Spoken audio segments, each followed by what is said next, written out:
Hello student, आइए इस video हम देखते हैं खंडकाव्य, महाकाव्य और खंडकाव्य में 3 अंतर लिखिए। ठीक है, बहुत ही महत्वपूर्ण सवाल है, आपकी कक्षा 9th से लेके 12वीं तक सभी क्लासों में पूछा जाता है। तो देखिए, सबसे पहले हम देखते हैं महाकाव्य और फिर देखते हैं हम खंडकाव्य के बारे में। अब महाकाव्य किसे कहते हैं, खंडकाव्य।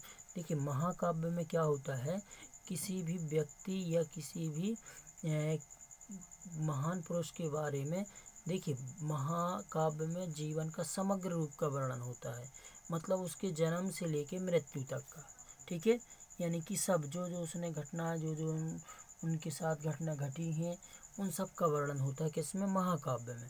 जैसे कि रामायण की बात करें हम, ठीक है, तो रामायण में भगवान श्री राम के जन्म से लेके लंका दहन तक और सीता वापसी, मतलब और सभी का वर्णन किया गया। ठीक है, जबकि खंडकाव्य में क्या होता है, खंड मतलब एक खंड है, यानी कि एक छोटा सा खंड है, यानी कि जैसे रामायण की एक कोई रचना कर दे, जैसे लक्ष्मण शक्ति, ठीक है, तो वो क्या हो जाएगा, एक खंड हो जाएगा। खंडकाव्य में जीवन की किसी एक घटना का वर्णन होता है, मतलब किसी एक घटना का वर्णन होता है। ठीक है, जैसे महाभारत की बात करें तो जैसे अपन बोलें कि सुदामा चरित्र, ठीक है, और दुर्योधन वध, ठीक है, इसके ऊपर जो रचना हुई है, मतलब एक टॉपिक पर लेकर, तो उसे हम क्या बोलेंगे, खंडकाव्य। ठीक है, इसका दूसरा है महाकाव्य में 8 या उससे अधिक वर्ग होते हैं, सर्ग होते हैं। ठीक है स्टूडेंट, वर्ग नहीं, क्या होते हैं, सर्ग होते हैं, मतलब कि बांटा गया, जैसे रामायण को बांटा गया है। ठीक है, बालकांड, अयोध्या कांड, सुंदरकांड, ठीक है, इस तरीके से, यानी कितने होते हैं इसमें, महाकाव्य में 8 या 8 से अधिक। और खंडकाव्य में क्या होता है, सिर्फ एक सर्ग होता है। क्या होता है, एक सर्ग होता है स्टूडेंट।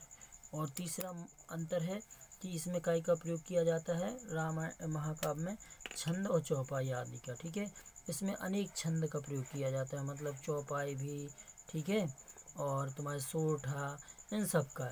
लेकिन खंडकाव्य के लिए यह आवश्यक नहीं है। ठीक है, चौपाई में भी हो सकता है और किसी कहानी का वर्णन भी हो सकता है।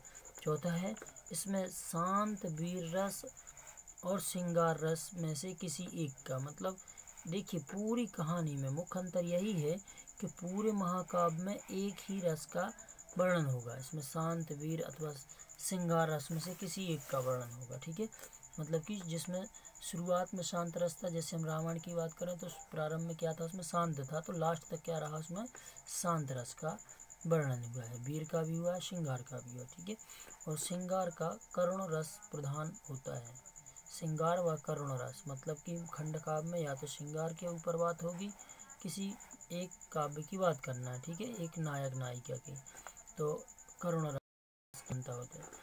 तीसरा है, इसमें धर्म अर्थ काम और मोक्ष की प्राप्ति होती है, काय में, महाकाव्य में बोला जाता है। ठीक है, और इसका उद्देश्य महान होता है, किसका, खंडकाव्य का, क्योंकि छोटा सा है तो उसका उद्देश्य महान होना चाहिए और उसी के बारे में बताया जाएगा।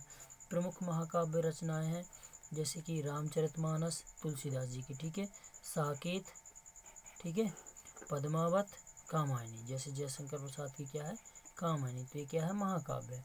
ठीक है, और आगे चलें, यहाँ पे खंडकाव्य देखें तो जैसे पंचवटी, ठीक है, जयद्रथ वध, सुदामा चरित्र आदि। ठीक है स्टूडेंट, तो ये बहुत ही महत्वपूर्ण क्वेश्चन था, महाकाव्य एवं खंडकाव्य में अंतर। चलिए मिलते हैं नेक्स्ट वीडियो में, बाय बाय, टेक केयर, ध्यान रखिए अपना और पढ़ाई जारी रखिए। त्रैमासिक परीक्षा के लिए मोस्ट इंपोर्टेंट क्वेश्चन है।